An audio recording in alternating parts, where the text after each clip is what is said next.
on est spécialisé depuis 1880 dans la fabrication d'emballages en bois, essentiellement caisses et coffrets pour l'industrie des vins et spiritueux.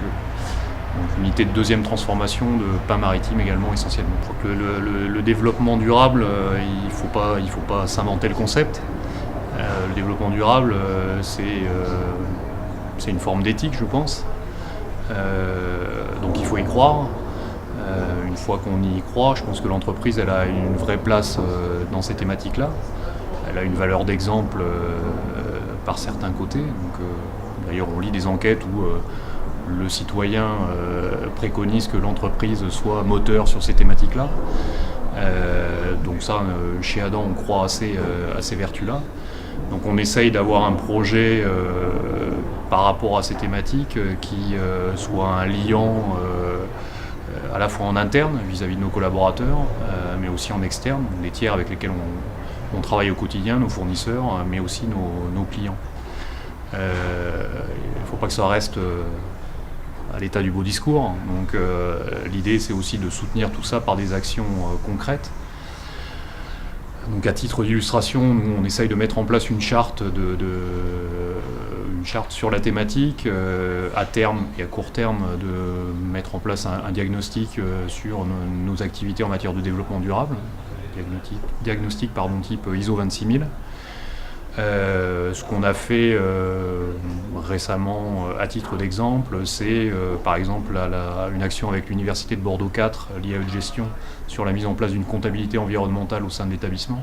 Donc d'être capable de déterminer une empreinte carbone produit pour tous les items qui sont fabriqués chez nous et de pouvoir la donner à nos clients. Ça c'est sur le strict plan environnemental, émissions de gaz à effet de serre. Au plan social, donc la mise en place d'une démarche sur le capital humain, qui est un actif immatériel de l'entreprise non valorisé au bilan, mais dont il nous semble qu'il est très important, en tout cas chez nous.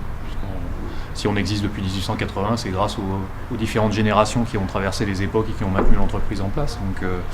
Donc l'idée c'est de cartographier ce capital humain, de voir où sont nos points faibles et nos points forts, de cartographier avec les salariés et de travailler à améliorer ces points faibles et à continuer de valoriser nos points forts et à faire des points réguliers sur l'état des lieux par rapport à ces thématiques-là. Donc, a priori tous les 6 ou 9 mois. Troisième illustration qu'on peut citer sur la thématique déchets, qui est une thématique aussi à la mode.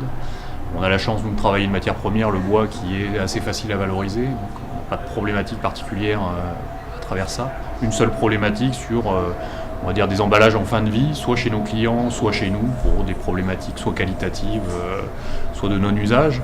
Donc on a monté un partenariat avec une structure qui est une ressourcerie en fait à Bordeaux qui s'appelle l'Atelier d'Éco Solidaire, donc Nathalie et Fabrice Caïd, et qui ont vocation donc, à revaloriser les objets qu'on peut leur donner dans des thématiques plutôt à vocation sociale, donc immobilier par exemple.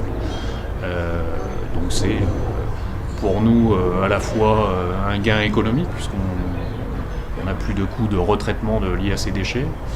Et puis ça a un impact sociétal non négligeable pour tout le monde, dans la mesure où on donne cette matière première à ces ressourceries.